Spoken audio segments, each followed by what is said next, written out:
Black Fathers, Dads, and Kings podcast. We are live, new location, downstairs in my basement. As you guys can see, I have things already set up. I am live now and just waiting. Thank you for tuning in. Tonight, Black Fathers, Dads, and Kings, again live. We have two people entering the waiting room right now, coming in. I had to change up some things in reference to my Zoom. Due to that, had some technical difficulties. Again, it is Tuesday, 8 p.m. And again, we are here with Black Fathers, Dads, and Kings. We are live on Facebook for those who are going to be tuning in on Facebook. Tonight, just waiting for those to come in, we're going to talk about an open topic, fathers and sons and daughters. And the conversation is really about fatherless homes, and just going to talk about some statistics and data and information that is, prevalent to anyone who goes out there and actually looks this information up in reference to fatherless homes and, that issue of the stats and the numbers based on that. As you can see, I am wearing my KA Psi sweatshirt. Yes, I am a member of Kappa Alpha Psi, Nuke for Life, Spring, 84, University of the Pacific, Iota Sigma Chapter, Stockton, California, undergrad. Tomorrow is our anniversary, GA5, 1911, was when this fraternity, precious fraternity, was founded, started at the University of Indiana campus. That's why we have the Psi sign. Most people don't know that. Boom. Shout out to all my noobs, all my frat brothers who may be tuning in. Yes, tonight we're going to have that conversation about fatherless homes, and just to talk about some statistics and some stats, when it comes to this. One of the stats I just want to pull real quick.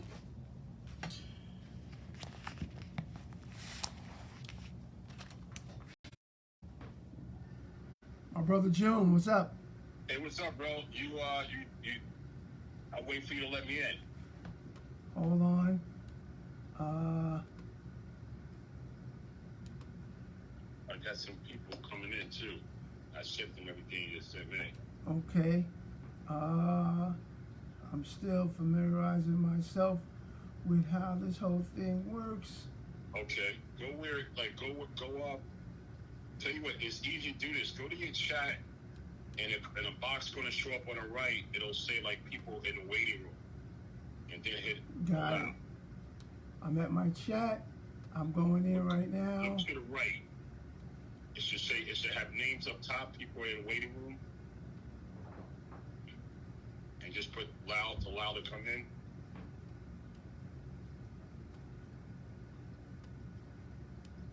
Bingo. You got it? Yep. All right, I guess it'll let me in a minute. I didn't click. It's still telling me the meeting host will let you in soon. Here we go. All right, I'm waiting for now. See what happens.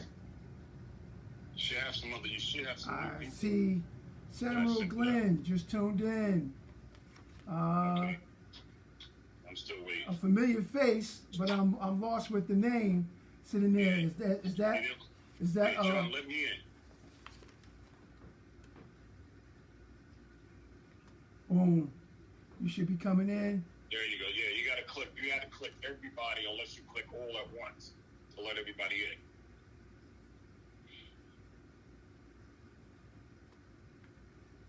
All right, I'm in now, bro. Got you. I see everybody in. See?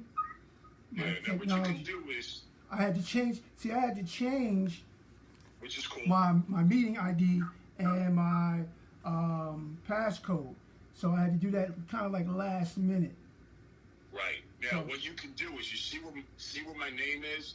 Put your mouse over my name, my picture over to your right. You see those three dots? Bingo. Now, click that dot with your mouse, and now it'll ask you, you can make me a co-host. so I can help you let people in. You see it?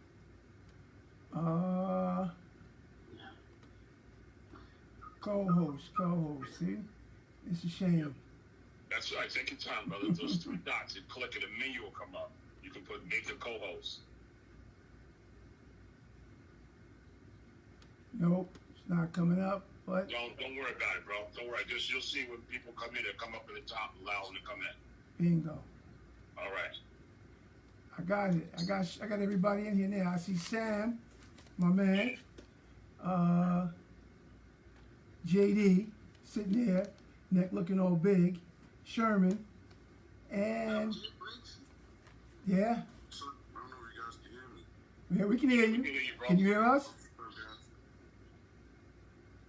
Can you hear us?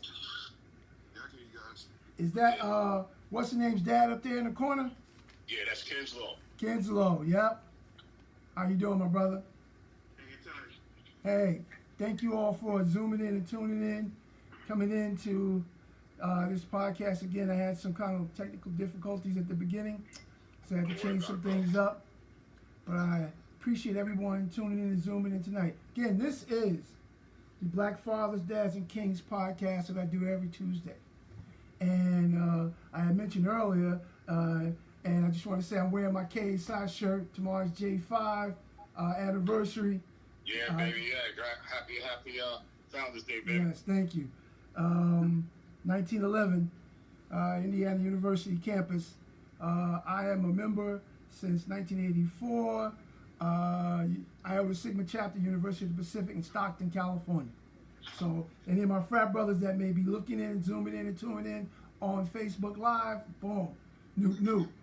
Now, tonight, we're going to get into some statistics. And it's really about the extent of the fatherless home.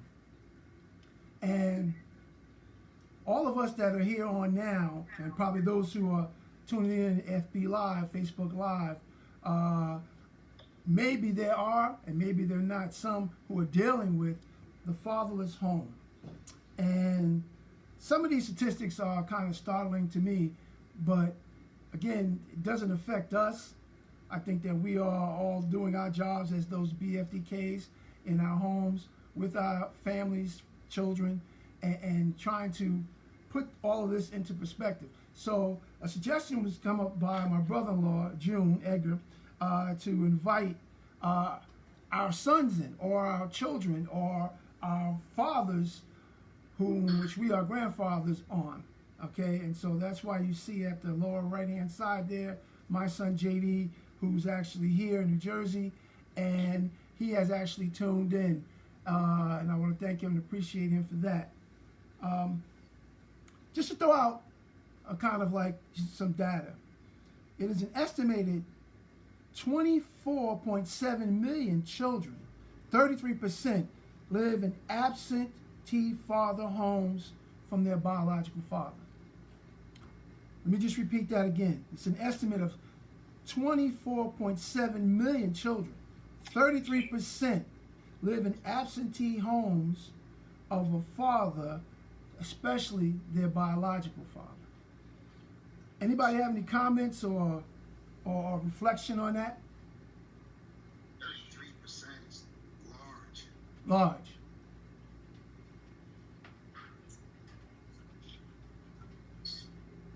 That's why they have so many young brothers that are running around here with so angry brothers and are lost. That's huge, man. That's huge. 33. You're talking 17% from 50. Yes. 50%. I'm curious to see what's the percentage of lockdowns. Okay. I'm going to get to that in a minute. Anyone else? Comments?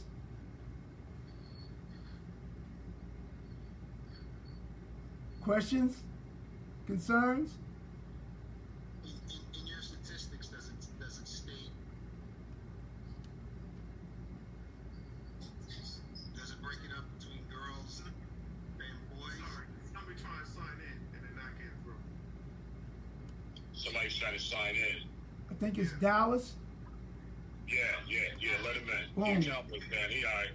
He's in. He Cowboys for it. Signify road. Let him in though. It's all right. He's coming in. No comment this time.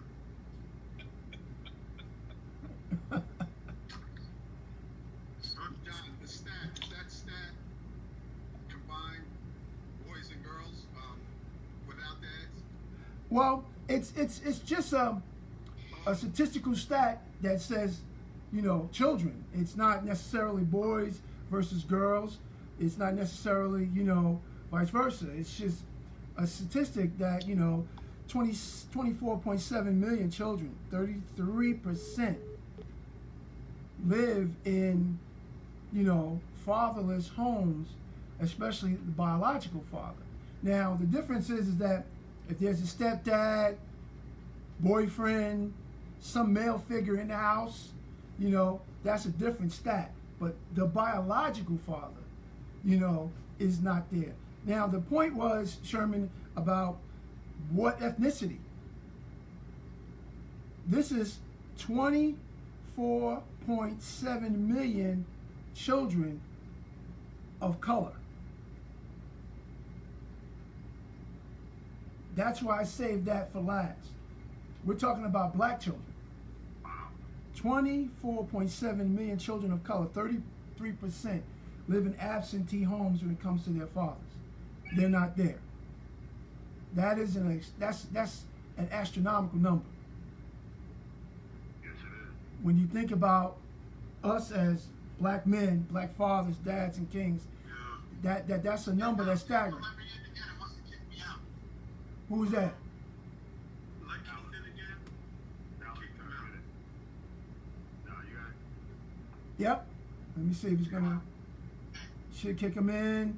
He's coming in. Bingo, he's in. Welcome, my brother. All right, thank you. Welcome, welcome, welcome. Again, you are tuning into the Black Fathers, Dads, and Kings podcast every Tuesday, 8 p.m. Hey, put your camera on your face so we don't have to see the beard in that garbage you got to your right.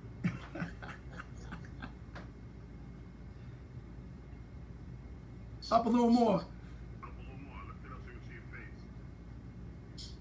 There you go. All right. All right. That's better. Got the big screen up there. I see that. Dallas Cowboy ball up there. I get you. There you go. You a D fan. That's it. I ain't mad at you. A lot of firewood in the house. Yeah. But back to that stat, that 24.7 million children, 33%. This is about African American homes. This is not, say, Hispanic, Asian, or Caucasian homes. This is black homes. That number is there, and so, what's coming out of these homes if that astronomical number is there where it's fatherless?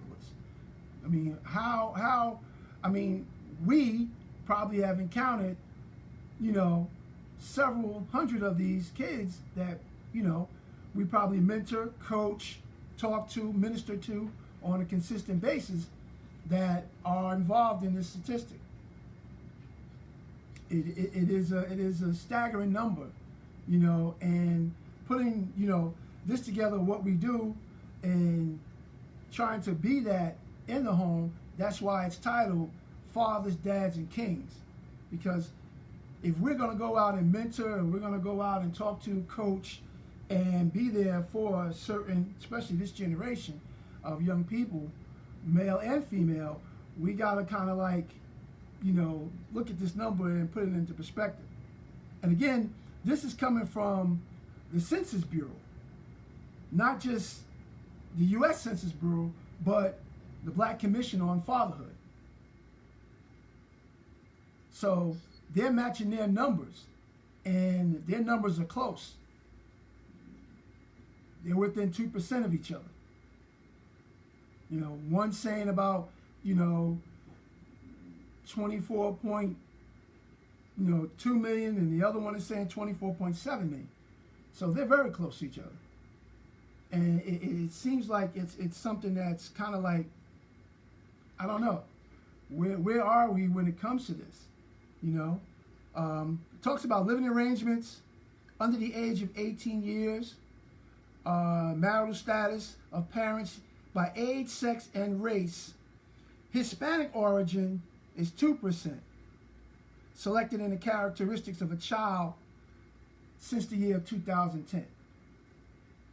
So you're going from 33% to Hispanic origin, which is less than 2%. We're talking about 31% disparity between black fathers being in homes and Hispanic fathers being in homes. Think about that. There's a disparity of about 31% between black fathers and Hispanic fathers in homes. Anybody have any comments on that? Hey, John, Malik Barnwell's trying to get in. I see him.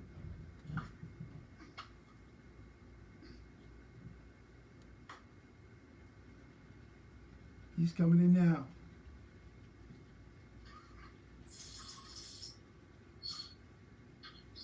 There he is, my brother Malik.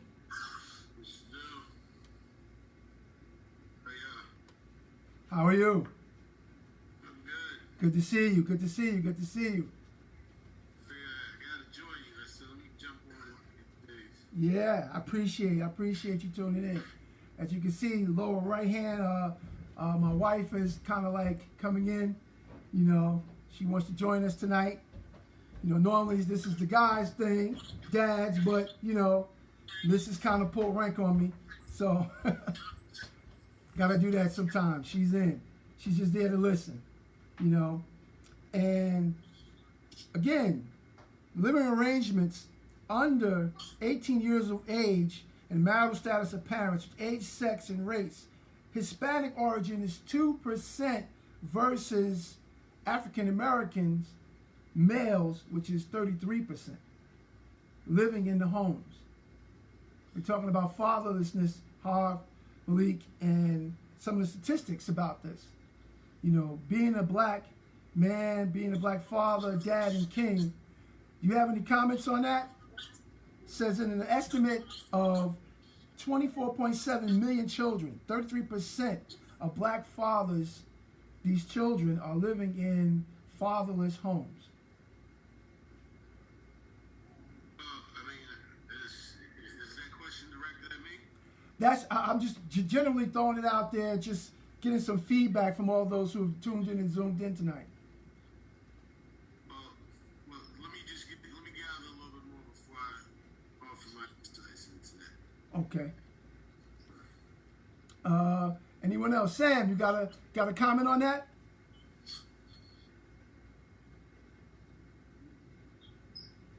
Unmute yourself. Sam, unmute yourself. Unmute yourself, bro. Bottom left on your screen. Bottom left. There you go. There you go. Okay, here we go. I'm just staggered by those numbers, man. I was just completely, totally unaware of those numbers being what they are. 30, what did you say, 33%? 33%. Wow, that's something else. I was completely, totally unaware of that. I'm just speechless on that. I don't even have a comment. I got to regroup my thoughts to even comment on something like that. It's a really sad situation, though. Very. I believe it's a cycle that we have to break. You know, it's a cycle that we have to break. Being brought up by single black females, and we don't break that cycle. Now, I was raised by my mother. She had 4 boys, but I refuse to not be in a home with my kids coming up. Right. You know what I mean? So sometimes it's a personal choice, I believe, for that individual. Got you. Valid point. I said I would never let my children go through what I went through. Mm-hmm. That's not having a father at home. Right. Because I knew how it felt. You know, my uncle would take us sometimes and we would go fishing. And when he couldn't take us, I thought he didn't like us. But the sad reality about it was we weren't his kids. Right. So he couldn't take us everywhere. Wow. Wow.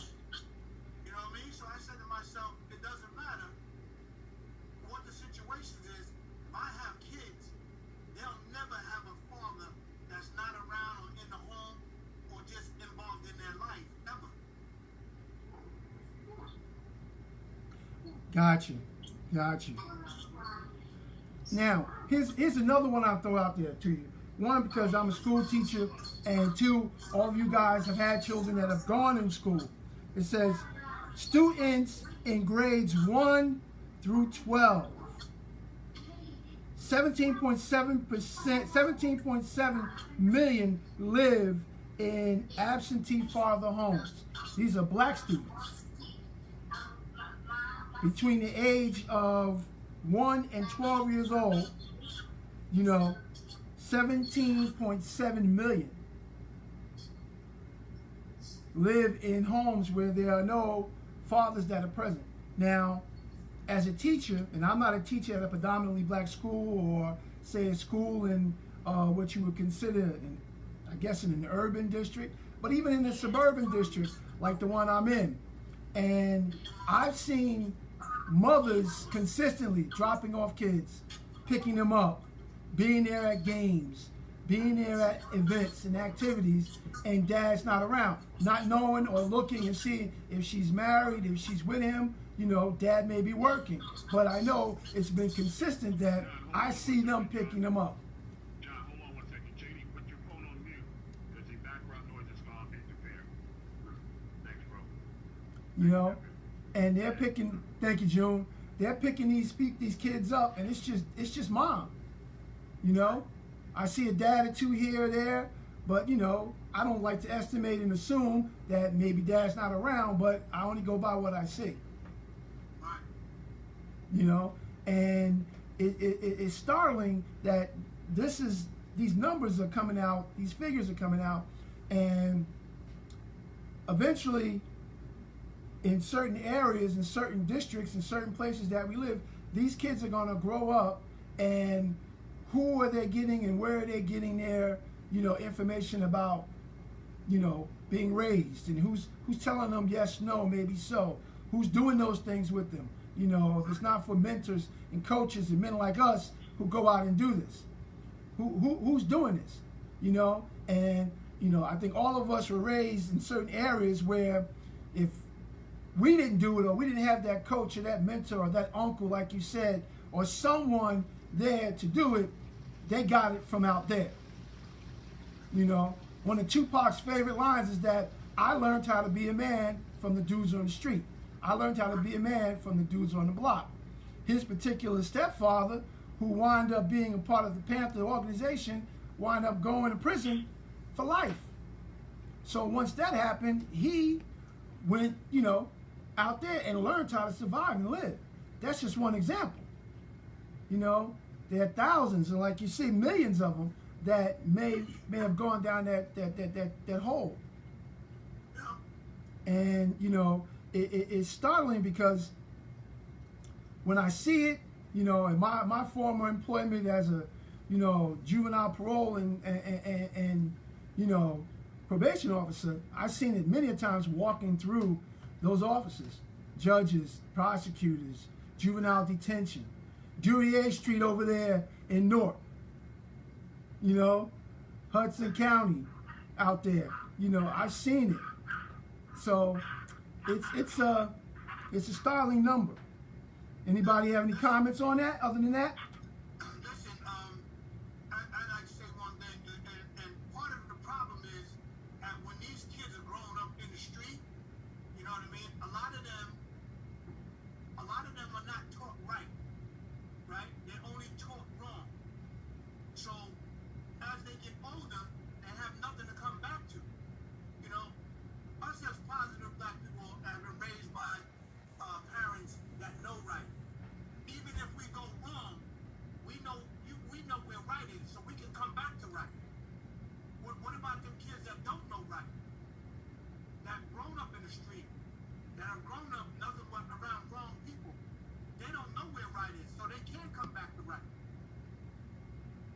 Right. You know, and that's another statistic where you say, you know what? All right, well, my father wasn't around. I ain't gonna be around. You know what I mean? F him or whatever the case may be. You know, that's a real big problem when you don't know right and you can't get back to right. You only know wrong. I agree. 100%. You remember Spike Lee made a point in one of his movies, and he would see that when they're sitting on the corners in front of the stores, and he phrased them as stumpy. And to put that in perspective, every time you see a movie like I can't recall the name of it, but you see the elder gentleman sitting in front of a store and they're sitting on chairs, they're sitting on boxes and crates. Do the right thing. Do the right thing. And then those same men, their kids are walking by and seeing the same thing, and it perpetuates itself, repeats itself.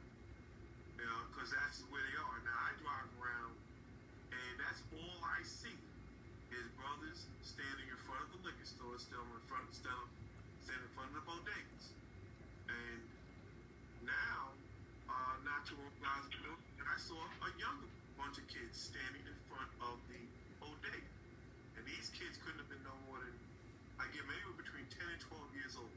And they were repeating the exact same things that their elders, the older gentlemen were doing. Right.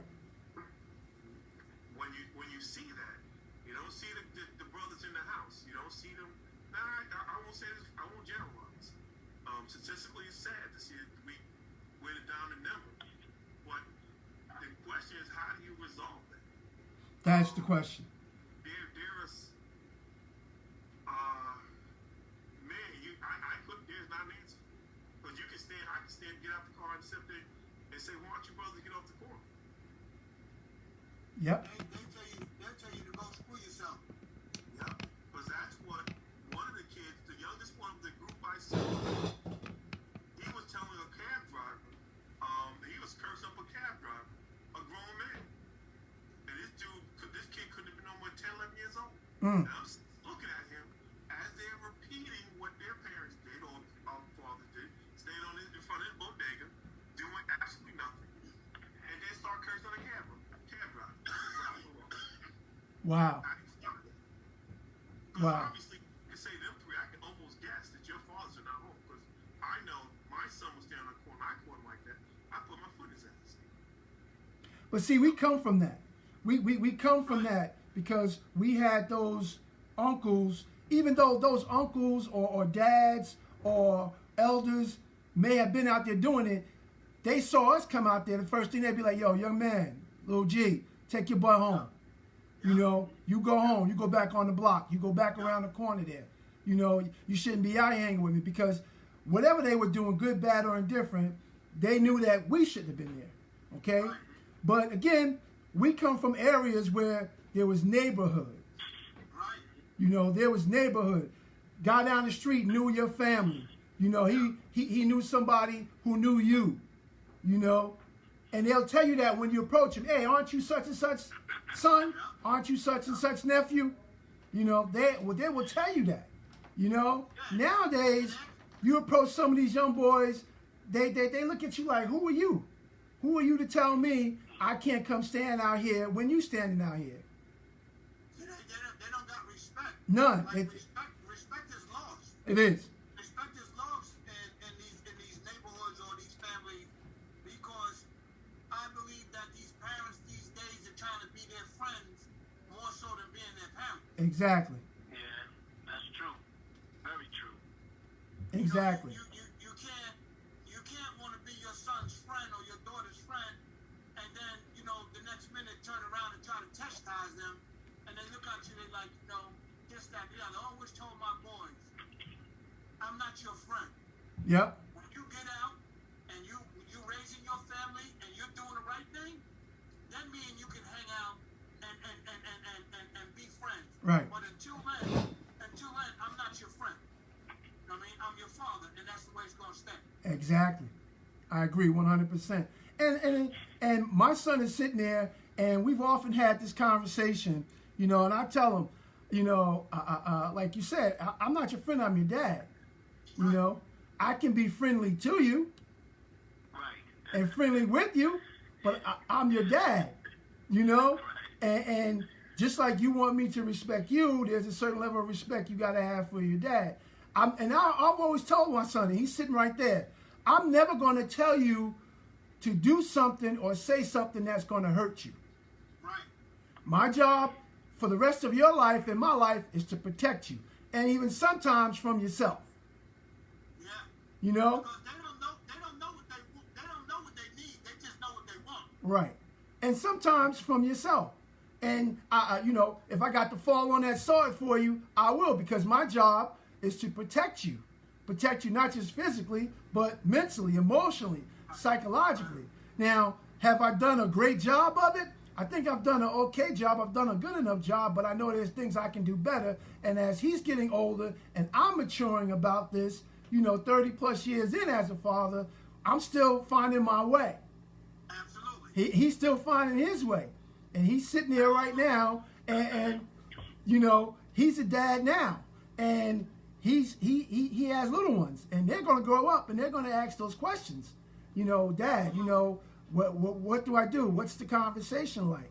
And this generation, in this day and time, everything is so, you know, it's different. It's a different time. Not saying it's better or worse than maybe when we were that age and we were having our children in our 20s, but it's a different time. It's a different way of doing things now. You know? But we had respect back then. Yes? Kids these days don't have respect. You know what I mean? You always respected your elders, even if you was doing wrong. The elderly were off limits. Right. You know what I mean? Nowadays, they don't give a damn about that. Elderlies are getting it just like everybody else is getting it. Mm. Well, I came up with sort of an answer. And I always practice when I speak to my son who lives down in South Carolina, with his lady who just had my first grandson. Right. As soon as he'll call me or I call him, I always ask the question the same way. How are you doing? Fine. Okay. How was you and your girl doing? We're doing good. You sure? You and your girl doing fine? Always make sure the relationship's strong. Then say, how are my grandkids doing? Right. I always ask them because I always want to know that you're maintaining your household. Mm-hmm. It is also how's your job? Get along with your boss? Are you getting outside? I like some others, but how are you and your girl? Because we all know the rule about keep maintaining a happy home. Right. You're not gonna figure out until you get your own place. Start figuring out the little things to keep your lady happy. Exactly. That's how I keep it in his house. Uh-huh. Not helping him with his bills, just talking to him about finances, talking about relationships, talking about society. Just because South Carolina is a little different than how we are up here. Right. So these are the conversations I have. So if you would ask me how do you try to downsize or control the number of absent vulnerable fathers, while for us, while our kids are young, while their babies are small, while our grandkids are small, you get them on the phone and you ask them how they're handling their personal life. Bingo.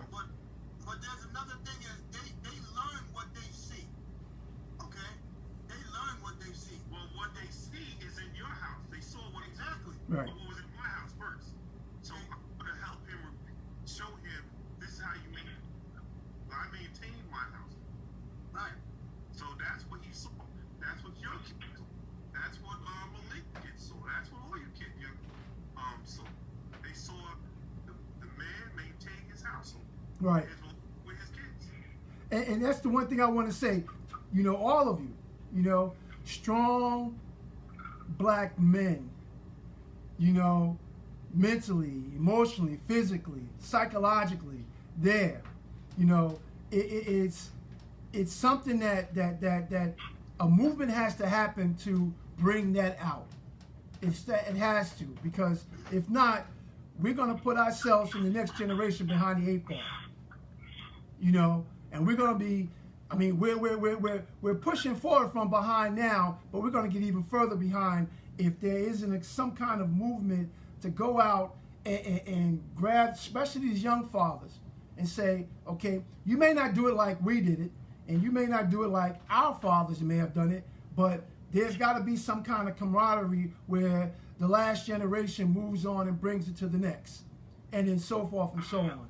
It's got to be. It's got to be a sit-down conversation, conference-wise, together, and ask those serious questions. Ask those, those serious questions, because as a young father, I didn't know it all.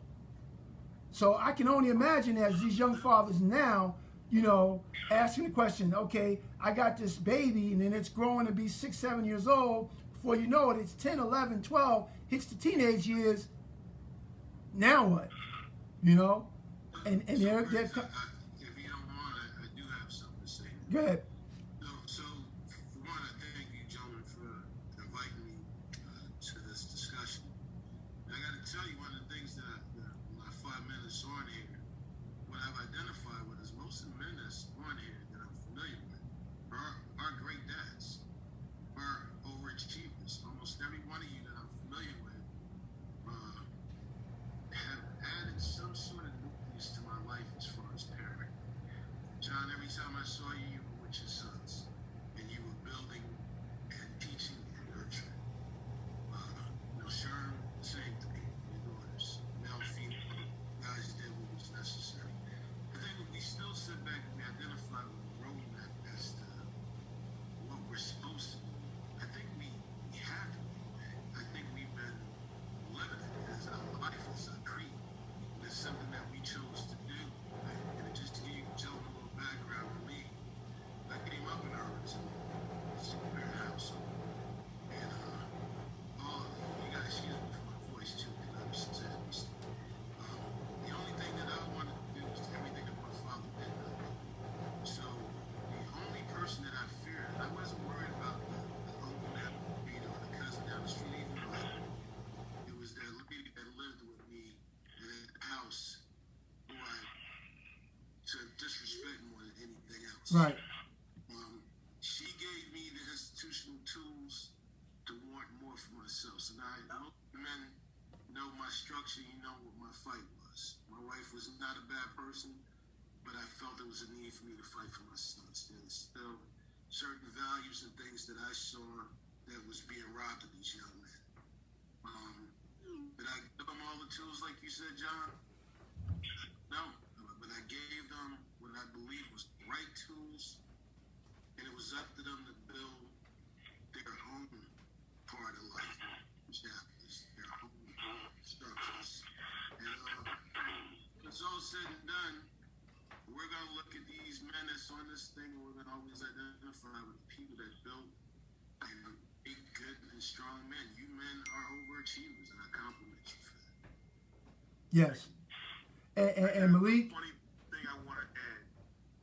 I'm writing a series of books, and in the book, without this conversation ever happened, I created a relationship between my character and his grandfather, and it's part of a book I just finished. If a tree could talk, would you listen? That's the name of one of the trees. And my character says, later on in life, I realized that tree was my grandfather. Wow. But it never occurred to him at that point. Wow. While grandfather's always talking. And this is all in the books that I've been writing. This one's about to get published. Got you. We got to get that. You got to give us that information when you can. Text that to me. I can put that out there on the promo for this podcast in reference to that book. We need that information, my brother. We need that information. Real quick, because I know we're in the last minute. Yep. First of all, I want to thank all the brothers that I invited for getting on. All right. I want to leave here with a question for all the brothers in the challenge. Now that we know the numbers, the question is, what are we going to do to make a difference? There's organizations, there's access that we have to make a difference. Yes, it is.